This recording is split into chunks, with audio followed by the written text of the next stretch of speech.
For thus says the Lord, who created the heavens, He is God, who formed the earth and made it. He established it. He did not create it empty. He formed it to be inhabited. I am the Lord. There is no other. Isaiah 45, verse 18. Have you ever created something with your own two hands? This might surprise you, but when I was a kid, I knit with my own two hands a scarf. I worked on it day after day. It probably wasn't an A-plus job, but I was quite proud of it. As the one who had made it, I felt like I could do with it whatever I wanted. I could give it to a friend, or wear it, or save it for a special occasion years down the road if I wanted to. It was mine. I had created it, and therefore I was in charge of it. One of the recurring themes in the Bible is that God is the one who has created the heavens and the earth. Because of that, He is the owner. And because He's the owner, He's in charge.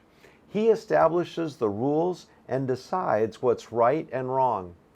When we see God as the one in charge and ask Him to help us walk in His ways, we're in a good place. When we decide that we're going to call the shots and we don't care what God thinks, we're headed for disaster. But not only did God create the heavens and the earth and the animals and the plants, God also created human beings as the crown of creation. In Psalm 100, verse 3, we read, "Know that the Lord, He is God. It is He who made us, and we are His. We are His people and the sheep of His pasture."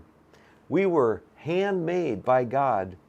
Unlike my attempts at knitting as a young boy, God's creation is an A+. And because God is the one who has created us, He is the owner and can direct our lives however He wants.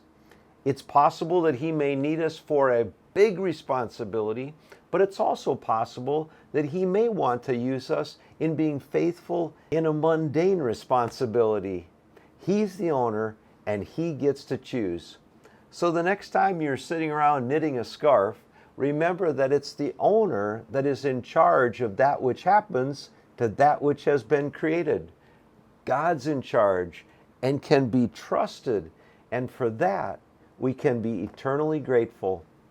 Press on in the Lord.